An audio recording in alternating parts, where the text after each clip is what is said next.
네, 아무래도 새해 첫 주일이니까 좀 희망적인 이야기를 좀 하고 싶어요. 저는 새해 들으면서 작년에 좀 힘들고 그랬죠. 그리고 또 여러 가지 환경이 생각보다 좋아진 것 같지는 않아도 그래도 성도들이 소망을 갖고 살고 그 다음에 뭔가 꿈을 이루는 한 해가 됐으면 참 좋겠어요. 그래서 북돋아주고 또 용기를 주고 격려해주고 또 소망을 주고 그런 말씀을 전하고 싶은데 실제로 금년에는 좋은 일들이 있을 겁니다. 기대하십시오. 그래서 오늘 1절에 보면은 우리가 꿈꾸는 것 같았도다. 이게 꿈이야 생시야 그런 일들이 새해 일어나시기 바랍니다. 언제 그런 일이 있으셨어요? 저는 가만히 보니까 제가 저 전방에서 군목 생활할 때 그때 미국에 입학 원서를 몇 군데 보냈었거든요. 그런데 그 입학 허가서가 날라오는 거예요. 전방에.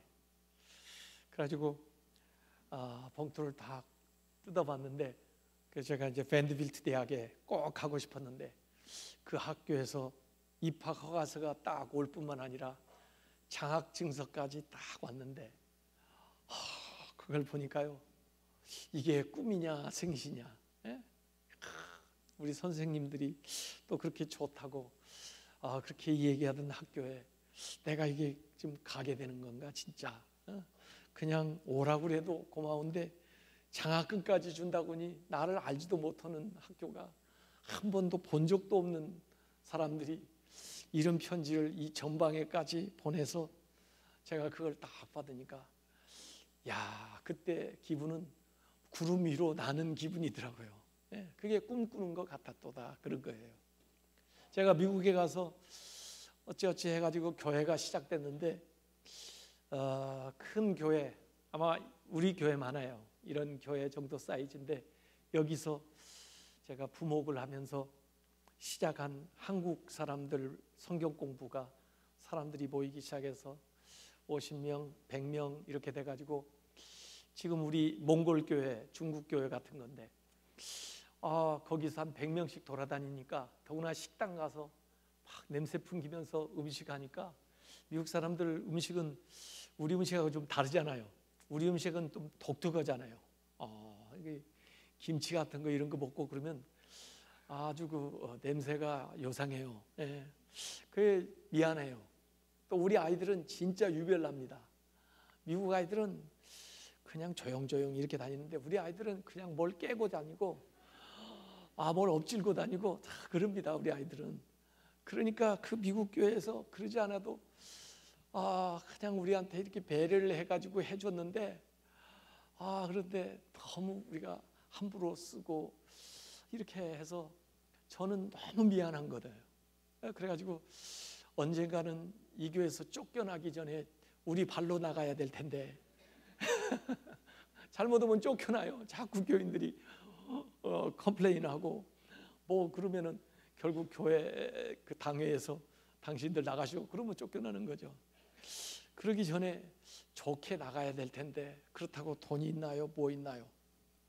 그래서 은밀하게 어디 교회 할 수 있는 데가 있나 하고 알아봤는데 부동산 하는 분이 한번 교회 보여줄 때가 있는데 그 교회가 지금 교인들이 줄어들기 시작해가지고 교회 유지를 못하게 됐으니 당신들이 원하면 그 교회를 인수하라고 그래가지고 제가 그 교회를 보러 갔는데 정말 그 예배당 들어가 보니까요 너무 한 300여 명 앉을 수 있는 예배당 멋있는 예배당에다가 그 다음에 그 예배당이 언덕 위에 있는데요 그 땅이 얼마큼 되냐면 7,200평이에요 7,200평 얼마나 커요 6에이커 7,200평 그러죠. 거기 사택은 2층으로 멋있는 사택이 있죠. 잔디밭이 쫙 깔려있죠. 그 다음에 주차장이 평지의 그 주차장이 한 200대 동시에 자동차 주차할 수 있는 주차장이 있죠. 그 다음에 교실들이 열리는데 사무실이 6개가 있어요. 그리고 교실들이 11개가 있어요. 그게 다 끝났나 했더니 건물 딱 끝에 가서 보니까 그 교실 벽인 줄 알았는데 거기 마지막에 가서 문을 턱 여니까 식당이 나오는데 식당이 또 한 300석이 쫙 있어요. 그 건물 가가지고 문을 하나씩 이렇게 열어볼 때 꿈꾸는 것 같더라고요. 진짜고요. 이게 생시야. 이런 데가 있었어. 근데 결국 그 교회를 샀잖아요. 산 것도 거저 샀어요. 거저. 그 교회가 빚진 것만 우리가 끌어안고 그 교회를 샀어요. 그게 지금 내슈에 있는 갈보리 교회예요.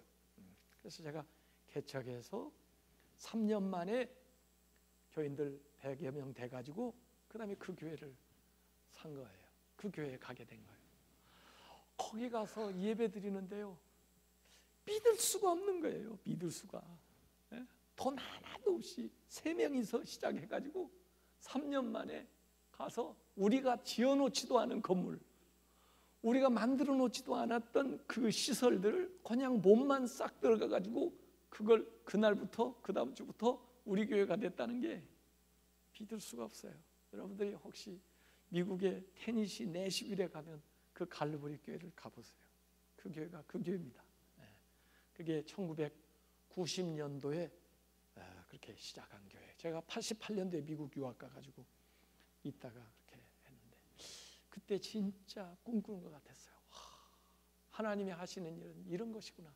내가 상상도 못했고 기대도 못했고 알지도 못했던 일을 하나님이 쫙 펼쳐서 보여주는데 내가 밟는 게 다 내 거예요. 그래서 성경에 내가 심지 않았던 것에서 그 열매를 네가 먹게 하리라 하는 말씀이 그대로예요. 그 교회는 한 90여 년 됐던 교회거든요. 90여 년 동안 사람들이 전부 만들어 놓은 거예요. 피아노, 오르겐, 파이프 오르겐, 그 다음에 뭐 교회 모든 시설을 다 90여 년 동안 해놨는데 결국 교인들이 없어져 가지고 유지를 못하니까 아무 상관도 없는, 아무 수고도 해본 적이 없는 우리가 거기 가서 딱 찾으니까 그게 어떻게 돼요? 꿈꾸는 것 같았도다 이런 거예요. 우리나라가 꿈꾸는 것 같은 게 언제? 8.15 해방됐을 때 꿈꾸는 것 같죠. 오늘 여기 시편 126편에는 여호와께서 시온의 포로를 돌려보내실 때 이스라엘도 포로 생활을 70년을 했어요. 바벨론에서 70년 동안 포로 생활을 하다가 그 다음에 고레스 왕이 칙령을 내려서 해방이다. 가라.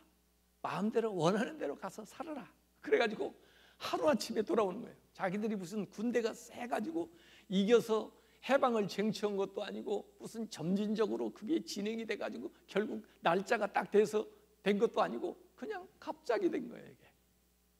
그래서 이들이 돌아오게 될 때 우리가 꿈꾸는 것 같았더라. 이게 꿈이야 생시야? 이게 진짜야? 정말 가도 되는 거야? 이렇게 된 거예요.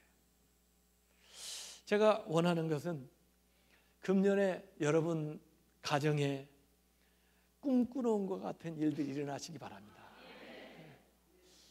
참 대단한 거예요. 그래서 여러분 자녀들을 통해서 야 이게 꿈이냐? 이게 진짜냐? 그런 일이 일어나시기 바랍니다.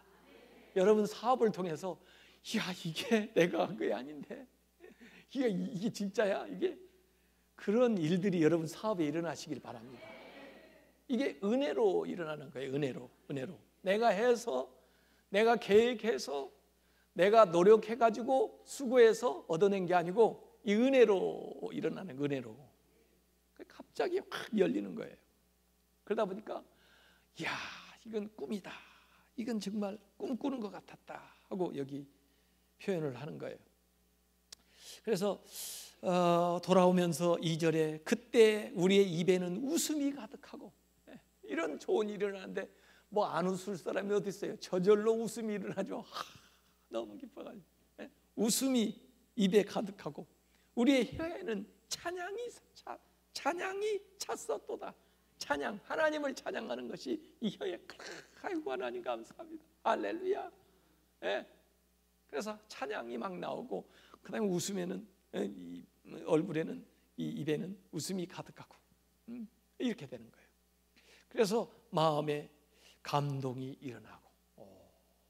그래요. 그래서 여기 새 번역에 번역한 걸 보니까 이 한박 같은 웃음, 그리고 흥겨운 노랫가락이 절로 났다. 그래요. 한박 같은 웃음, 그리고 흥겨운 노랫가락이 절로 났다. 예. 그래서 사람들이 막 춤을 추고 그렇게 좋아하는 거예요. 그래서 제가 오늘 여러분들에게 이 새해에 참 당신이 꿈꾸는 것이 무엇입니까? 하고 물어보고 싶어요. 왜냐하면 그 일이 일어나시기를 기원해 드리기 위해서. 뭘 꿈꾸십니까? 저는 가만히 생각을 해봤어요. 나는 뭘 꿈꾸나? 우선 크게 보면 통일 한국을 저는 꿈꾸고 싶어요. 우리 한국교회가 다시 한번 새로워질 수 있는 길은요, 통일되는 거예요. 통일되면 좀 어려움도 있고 도전도 있을 거예요. 그렇지만은 한국교회가 다시 한번 깨어날 거예요. 사명을 가지고. 그래서 저 이북 땅에 들어가게 될 거예요. 그래서 그 불묘지에 교회들을 확 세우면서 한국교회가 지금까지 25% 30% 올라오다가 거기서 지금 주저주저 하고 있으면 이 일 통해서 팍 차고 올라갈 거예요. 그래서 저는 통일 한국이 이루어지는 것을 조만간에 좀 보고 싶어요. 그러면 꿈꾸는 것 같을 것 같아요. 그리고 또 꿈꾸는 건요, 한국 교회가 부흥하는 걸 한번 좀 보고 싶어요. 제가 은퇴하기 전에 한국 교회가 정말 힘있게 팍 일어나는 걸 한번 보고 싶어요. 그래서 우리 후배들이 그걸 딱 바통을 이어가지고 나아가는 걸 좀 보고 싶어요. 사실 우리 선배들이 잘했거든요. 그런데 지금 저희 때에 와가지고 이게 지금 좀 헤매고 있는 거예요. 지금요. 어려운 거예요. 지금요. 근데 나는 이게 아주 너무 부정적으로 보지 않고 조정 국면이라고 보는 거예요. 이제 자리를 좀 잡는 거예요. 그러면서 뭔가 호흡을 가다듬고 잘못된 건 좀 걸러내고 또 잘된 건 좀 잘하고 이렇게 가지고 조금 이제 조정을 하고 있는 국면이라 이렇게 자리 잡는 조금 이런 과도기라고 보고 그 다음에 차고 올라가야 된다고 생각하거든요. 그래서 지금은 현재는 이걸 지금 견뎌내는 거예요. 지금요. 이걸 견뎌내요. 그래서 한국 교회가 잘 견뎌내야 돼요.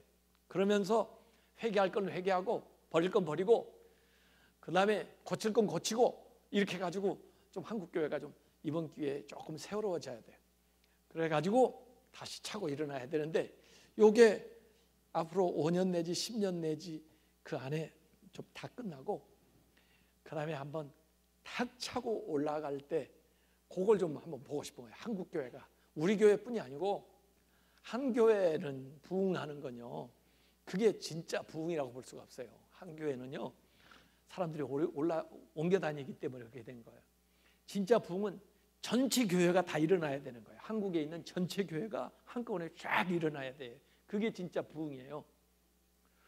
그걸 좀 꿈꾸고 싶어요. 그 다음에 꿈꾸고 싶은 게 뭐냐, 이게 이제 너무 큰 얘기가 됐으니까 작은 얘기는, 저는 제가 진짜 성결한 사람이 되는 게 제 꿈이에요. 진짜 성결한 사람.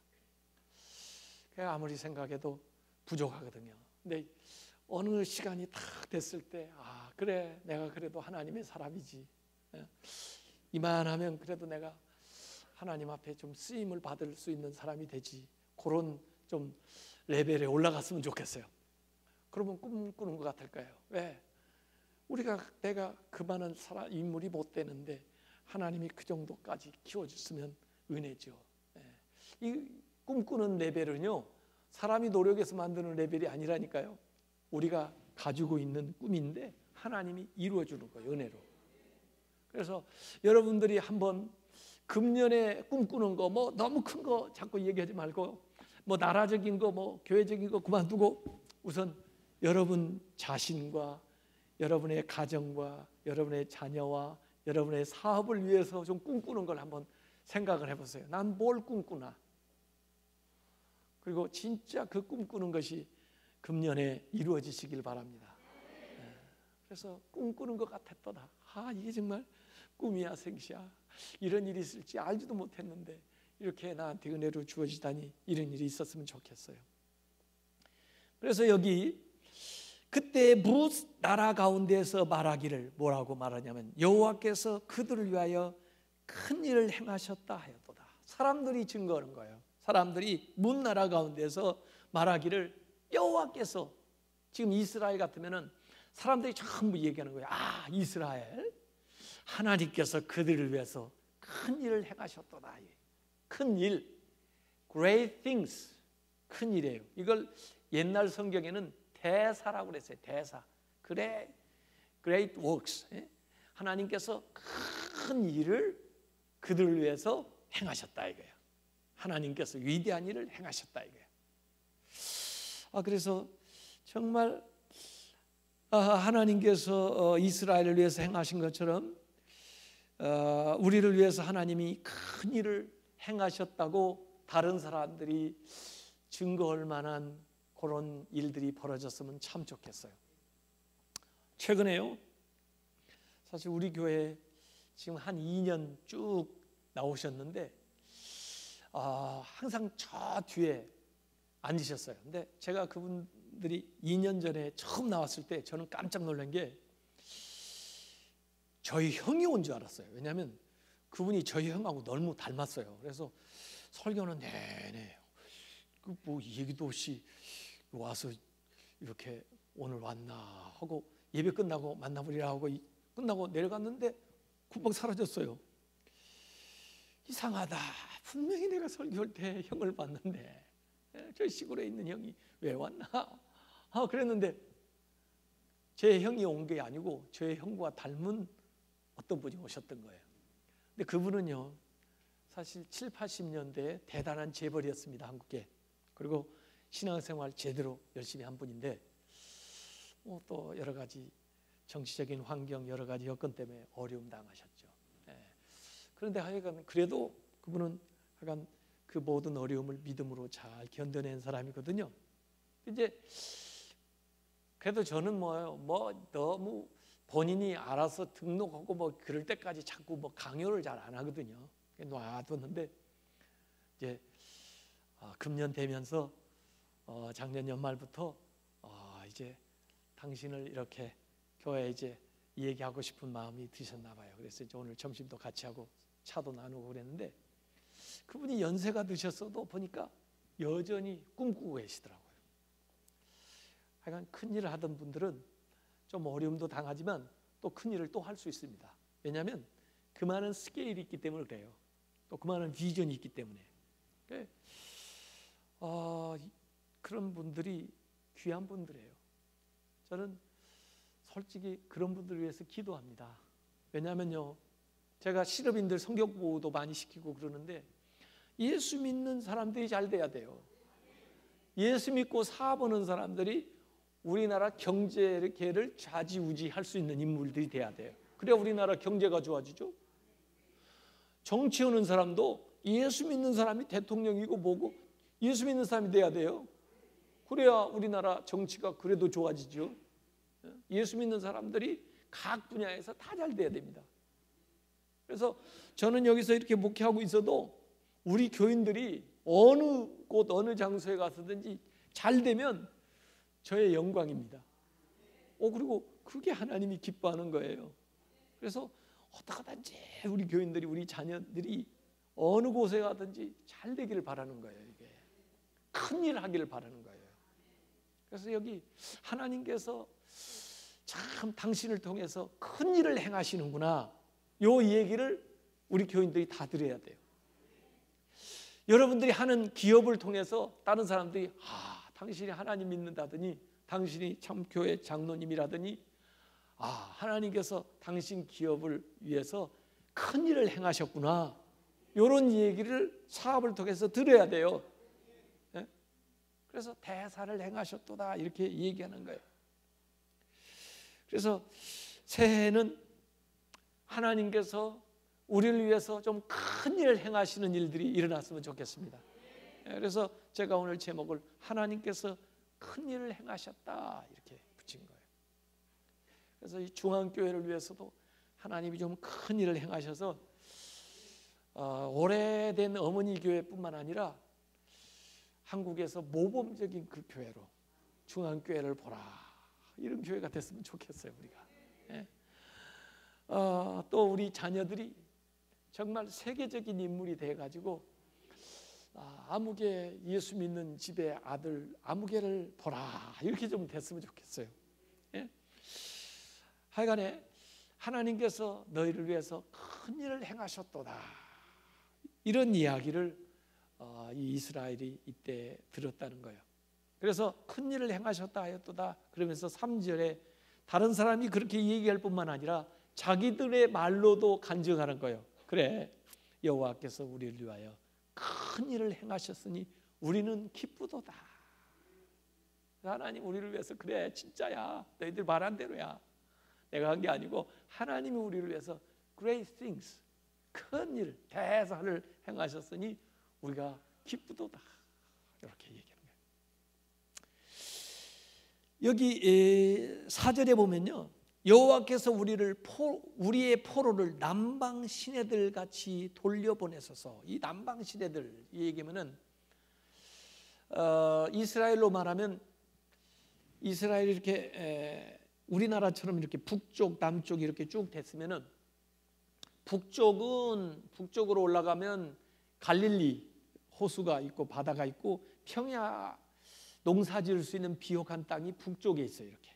그리고 남쪽에는 광야지대예요. 남쪽에는 사막이고 광야고 불모지예요. 그래서 북쪽 땅이 좋고 남쪽 땅이 살기가 힘들어요. 그래서 남쪽에는 그 사해 죽음의 바다가 있잖아요.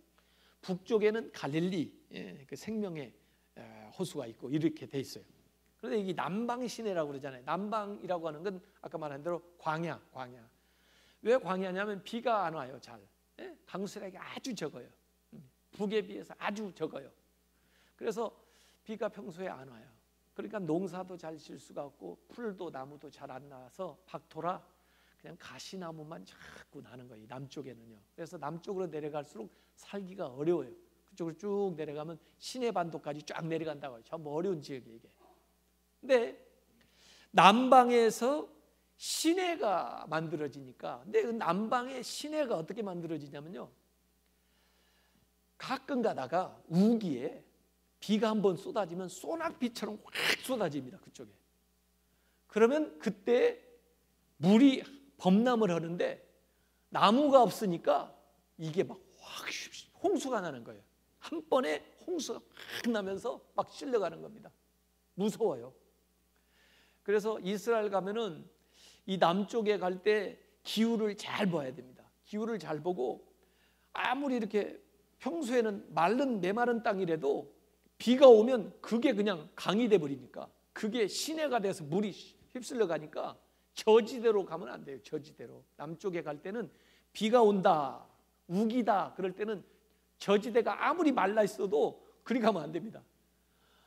비가 좀 왔는데 갑자기 불어나서 확 밀어닥치는 겁니다. 저지대에 가면은. 그래서 그런 영상들이 아마 인터넷으로 쭉 보면 나올 거예요. 그게 남방시내예요. 남방시내. 그래서 성경에 사막에 강을 내리라 하는 것들이 그런 거예요. 그 비전을 보는 거예요. 메마른 땅이라 이게 뭐 물도 없는 데인데 오늘날 갑자기 막 한꺼번에 강처럼 물이 흘러오는 거거든요. 이거예요. 그래서 하나님의 은혜가 밀려오는데 정말 생각지도 못하게 그냥 이 포로가 딱 해방돼가지고 쫙 돌아오는 것처럼 우리가 8.15 광복이 그냥 갑자기 이렇게 턱 터지면서 나라가 전체가 이렇게 해방이 오는 것처럼 나중에 통일이 그렇게 될지도 모르죠. 이게 한번 휩쓸려 오는데 그 메마른 땅에 비가 쏟아져가지고 확 홍수가 밀어닥치듯이 그렇게 온다는 거예요. 여호와여 우리의 포로를 남방시내들 같이 돌려보내소서 이렇게 얘기해요.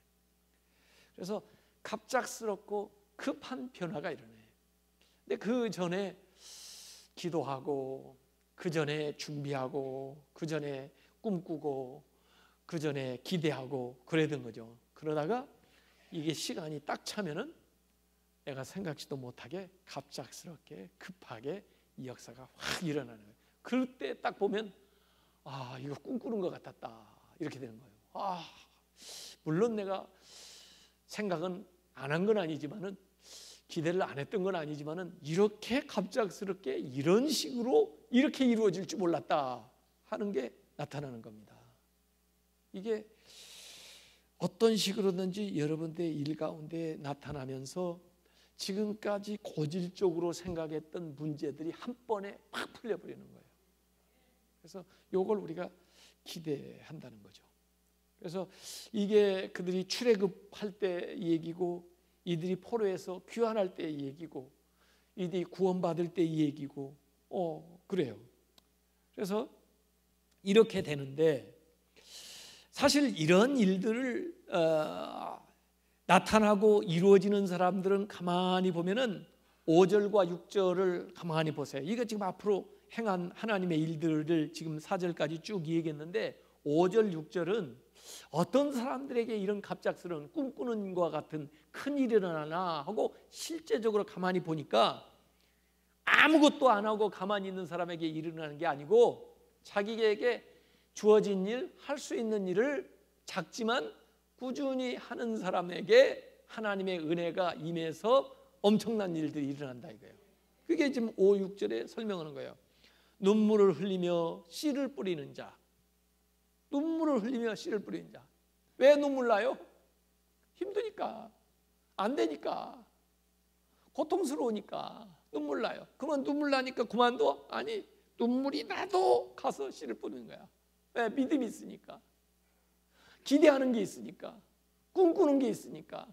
이거 해가지고 될 것 같지도 않아도 하여간에 눈물을 흘리면서 자기가 할 수 있는 거 그거밖에 안 되니까 가서 씨를 뿌리는 사람, 이런 사람에게 이런 기쁨이 온다는 거예요. 이런 놀라운 역사가 일어난다는 거예요. 울며 씨를 뿌리러 나가는 자는 반드시 기쁨으로 그 곡식단을 가지고 돌아오리로다.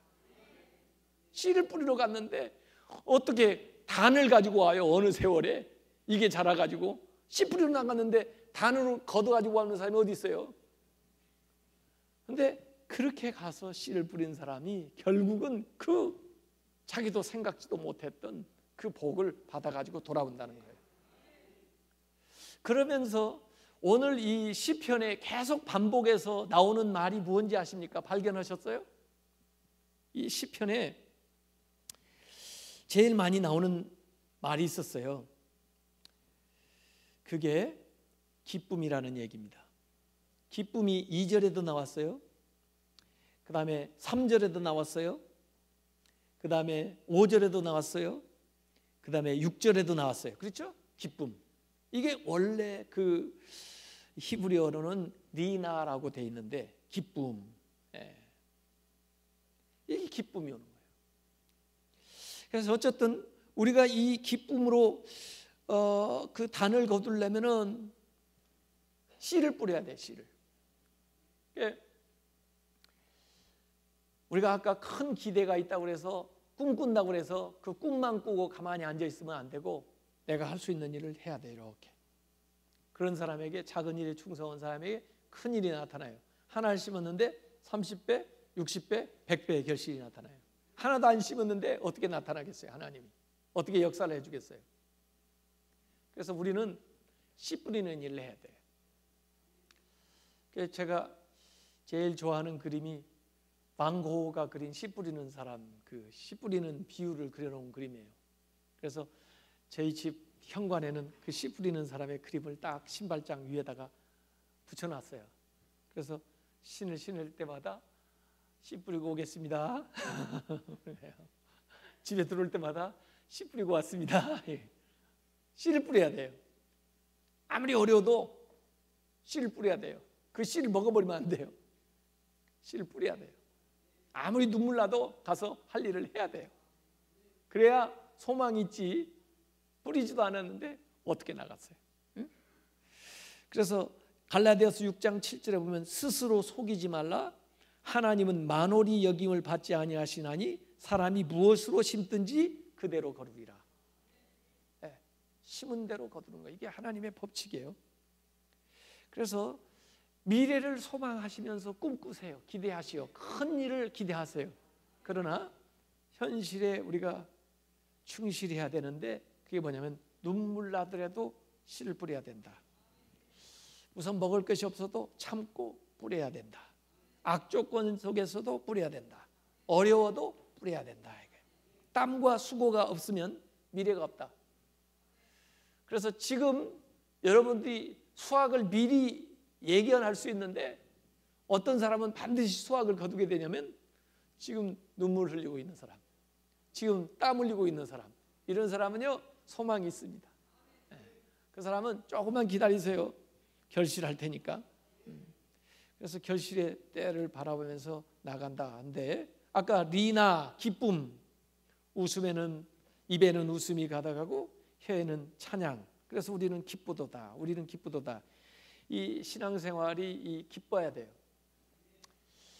새해는 항상 기쁘시기 바랍니다. 네, 기뻐야 돼요. 이 성령의 열매 가운데도 두 번째 열매가 사랑, 희락이거든. 희락, joy, 기쁨의 생활이에요. 신앙생활은 기쁨의 생활이에요. 잔치하는 생활이에요. 교회 와가지고 우중충한 인상 좀 짓지 마세요. 인상을 펴세요. 펴. 안 되면 집에서 다리미질이라도 하고 오세요. 그러지 않으면 저한테 오세요. 어저께 저기 네팔에서 오신 선교사님이 주름 피는 거 하나 가져왔더라고. 뭐 히말라야에서 나온 거라고. 그걸 제가 드릴 테니까 하여간 그걸 발랐으라도 인상 좀 주지 마시고 교회 와서는 기쁜 표정을 지으세요. 신앙생활은 기쁨의 생활이에요. 어떤 사람들은 신앙생활을 아주 오해하는 사람들이 있어요. 신앙생활하면 심각해지는 줄 알아요. 그런 거 아니에요. 네? 그래서 제가 그 CGN TV에서 새해 무슨 대담을 녹화하는데 저보고 그러더라고요. 새해 그 성도들에게, 시청자들에게 뭐 한 말씀 하시라. 그래서 아마 다음 주간에 방영이 될 것 같은데 제가 녹화할 때 그 얘기했어요. 저는요 제가 행복한 목사 되고 싶어요. 우리 교인들도요, 저는 행복한 교인들이 되고 싶어요. 그래서 행복하냐고 항상 물어보거든요, 제가. 근데 시청자 여러분들도 2015년 하나님 믿는 여러분들이 다 행복하시기 바랍니다. 그래서 오늘 그 팔복에도 보면요, 처음에 행복하여라 그러면서 얘기 나와요. 행복하여라. 행복해야 돼. 우리가 행복하지 않으면 누가 행복하게 세상에? 누가 행복해요? 우리가 행복하지 못하면 세상에서 행복할 가능성이 없어요. 우리가 행복해야 돼요. 우리가 행복해야 다른 사람들이 배가 아파서 교회를 나옵니다. 저 사람은 왜 저렇게 행복하냐? 나는 돈을 가져도 행복하지 않고, 나는 높은 지에 있어도 행복하지 않은데, 저 사람은 나보다 덜 가진 것 같은데, 저 사람은 나보다 덜 배운 것 같은데 왜 행복하냐? 그것 좀 알고 보자. 그래가지고 교회를 나오는 거예요. 무조건 행복해야 돼요. 신앙생활은 잔치하는 생활이에요. 예수님한테 와가지고 왜 세례요한의 제자들은 금식하는데 바리새인들의 제자들도 금식하는데 왜 당신 제자들은 금식하지 않소? 그러니까 예수님이 야, 신랑하고 지금 결혼 잔치 오고 있는데 금식하는 거 봤냐? 지금 천국 생활하는데? 아니다. 신앙생활은 기쁨의 생활이다. 잔치하는 생활이다 그랬어요. 물론 어떤 때 우리가 훈련받고 어떤 때 또 믿음의 연단을 받는 과정이 있기는 있어요. 그건 잠깐이고, 대체적으로 신앙생활의 그 삶은 하늘나라 생활을 이 세상에 가져와 가지고 여기서 미리 앞당겨서 살아가는 것이 신앙생활이에요. 그러면 그게 행복한 생활이지, 그게 기쁨의 생활이지. 천국 생활을 앞당겨 왔는데 인상 짚고 그 괴롭게 사는 게 그게 천국이에요? 그게 아니죠. 그래서 사람들이 우리를 보고 천국을 미루어 짐작을 해볼 수가 있어야 돼요. 이 세상에서 행복하게 사시기 바랍니다. 행복하게 살아야 돼요. 행복하게. 그래서 너무 율법적으로 자꾸 사람들을, 또 너무 금욕 형식적으로 이렇게. 저는 애시당초 그런 걸 안 가르치는 사람, 그렇게 안 살아요. 그래서 아마 좀 다를지 몰라요.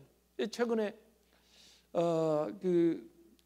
박혜선 목사라는 사람이 책을 썼어요. 무슨 책을 썼냐면 목사의 딸이라는 책을 썼어요. 이 박혜선이라는 분이 누구냐면 박윤선 목사님의 딸이에요. 박윤선 목사님은 누구냐 하면은 대단한 분이에요. 이분은 성경을 신구약 66권의 주석을 다 쓴 분이에요. 대단한 학자하면서 정말 초창기에 제대로 공부한 사람 중에 하나죠.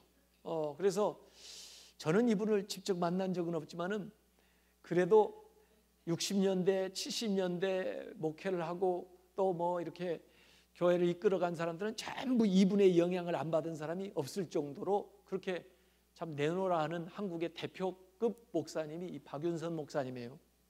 그래서 어떤 목사님들은 자랑 삼아 자기가 박윤선 목사님한테 배웠다는 것을 그렇게 얘기하던데, 저는 박윤선 목사님을 뵌 적이 없지만은 그분 책 쓴 거 주석책은 몇 개를 읽어보긴 했는데, 이 딸이 얼마나 아버지를 잘 알겠어요? 그런데 이 딸이 결국은 원래 서울대학 나왔는데 해가지고 목사님 됐어요. 목사님 돼가지고 최근에 목사의 딸이라는 책을 썼는데 그 책은 자기 아버지가 틀렸다는 거예요. 그래서 처음에는 나는 어떻게 딸이 돼가지고 자기 아버지 모두 다 존경하는 그 아버지를 이렇게까지 비판을 할까 한데 신랄하게 아버지를 비판하는 거예요. 우리 아버지는 기독교인이라기보다는 유교에 가깝고 복음적이기보다는 율법주의자에 가깝고, 그렇게 해서 신앙생활의 기쁨을 싹 없애버리고 아주 신앙생활을 고통스럽게 힘들게 만든 전형적인 가부장적인 유교적인 양반이었다 이거예요. 그래서 자기들은 힘들었다 이거야. 그래서 자기가 공부를 하고 보니까 아버지가 틀렸더라 이거야. 아버지는 성경을 얘기한다면서 유교를 얘기했고 성경을 얘기한다면서 가부장적인 것만 계속 가르쳤기 때문에 아버지를 오해하거나 아버지에게 잘못 배운 것에 대해서 자기가 딸로서 사과하고 고쳐야 될 필요성이 있어서 이 책을 썼다는 거예요. 이야, 파격적인 책이에요. 목사의 딸이라는 책입니다. 그런데 사실을 제가 그걸 딱 보고 나니까 이 따님의 말이 맞아요. 저는 박윤선 목사님 개인적으로 관계는 없었어 직접 배우지를 못해서 그분이 무슨 말씀을 하셨는지 잘은 모릅니다만은 우리가 이전에 너무 권위적으로 가르쳐 놓고 너무 신앙생활하는 것에 막 엄격한 것만 자꾸 강조하고 율법적인 걸 자꾸 강조하고 이러다 보니까 신앙생활에서 진짜 본질적인 중요한 거, 여기 지금 기쁨이 계속 나오는데 이 기쁨을 싹 없애버린 거예요.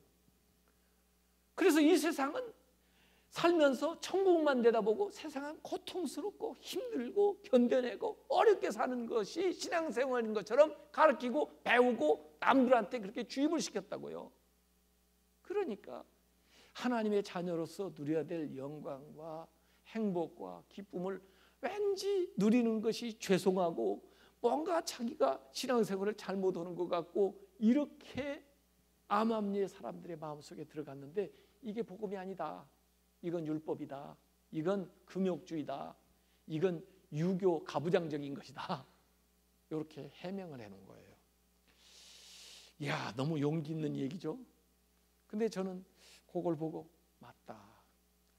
과거에는 어땠는지 몰라도 지금은 더 맞다. 지금 현실에는 이런 거예요. 그래서 우리가 신앙생활 한다고 해서 애들 막 자꾸 막 어딘 재단하려고 그러고 자꾸 두려움을 집어넣고 죄책감을 집어넣어가지고 신앙생활을 자꾸 이끌어가면 안 돼요. 제가 지금 10여 년 여기서 지금 목회하지만은 제가 그런 방식으로 했습니까? 제가 그런 방식 안 해요. 왜? 저도 그렇게 안 하거든요. 하나님 우리에게 무한한 자유와 행복과 기쁨과 은혜를 주셨는데 그 안에서 우리는 무한한 자유를 받은 거예요. 그러나 그 자유를 가지고 죄를 짓지 않고 스스로 하나님에게 받은 은혜가 크기 때문에 하나님께 감사하면서 하나님을 기뻐하면서 그렇게 살아가는 거예요. 하나님이 우리에게 원하는 게 그런 거예요. 행복하게 사는 거예요. 기쁨으로 살아가는 거예요. 감사하면서 살아가는 거예요. 예수 믿고 그렇게 살아야 돼요. 그렇게 못 살면요, 내가 하나님의 영광을 드러내기가 힘들어요. 이 세상 속에서 예수 안 믿는 사람은 하나님을 어떻게 합니까? 나를 보고 하나님을 아는데 나의 하나님을 오해할 수밖에 없게 만들어요. 내가 그렇게 오해시키면 안 돼요. 그래서 저는 신앙생활 하는 우리 모두가 좀 행복했으면 좋겠어요. 좀 기쁘게 살았으면 좋겠어요. 자유 안에서 하나님 주시는 은혜들을 누리면서 살았으면 좋겠어요. 그래서 나도 그렇게 살고 우리 자녀들한테도 그렇게 무한한 하나님의 자유와 행복과 기쁨과 감사가 넘치는 생활을 하도록 이렇게 이끌어주고, 또 다른 사람을 대할 때도 그렇게 대해주는 거예요. 자꾸 우리가 정죄하고 자꾸 신앙생활을 우울하게 만들고 하나님을 두려운 하나님으로 자꾸 만들어가면요, 그러면 자기도 마치 자유인이 아니고 노예가 된 것처럼 이렇게 속박된 것처럼 그렇게 살고 신앙생활을 하는데도 마음의 기쁨과 감사가 우러나지가 않아요. 이렇게 되면 안 되죠. 그래서 금년에는 우리가 어떻게 살면 좋냐? 하나님께 영광을 돌리시고 여러분들은 기쁘게 사세요. 행복하게 사세요. 그래서 제 목회 목적이 행복한 교인들을 만드는 거예요. 좀 행복하세요? 저는 행복한데 여러분들은 아직 덜 행복하세요? 저만 행복하면 안 되죠. 여러분들이 행복해야 돼요. 그래서 교회에 나오는 게 좋고 예배 드리는 것이 기쁘고 하나님의 일을 하는 것이 보람 있고 이렇게 사는 모습을 우리가 보여야 되죠. 그래서 오늘 성경에는 이 새해를 맞으면서 정말 꿈꾸는 것 같은 일이 일어났으면, 그래서 그 꿈꾸는 일들을 여러분이 한번 계획을 세면서 한번 기도를 해봐요. 그게 하나님에 대한 기대예요. 그러니까 하면 큰 일, 하나님께서 행하시는 큰 일이 다른 사람들도 봐도 인정하고 나도 그렇게 간증할 수 있는 일이 있었으면, 그 큰 일, 내 가정에 내 삶에 일어날 수 있는 좋은 일이 뭘까, 기적 같은 일이 뭘까, 그걸 여러분 한번 이렇게 계획을 세워보고 기도를 하세요. 그렇게 하고는 하나님께 영광 돌리고 기쁘게, 그래서 1년 내내 샘솟는 기쁨, 강 같은 평화, 이런 것들이 넘치시기 바랍니다. 오늘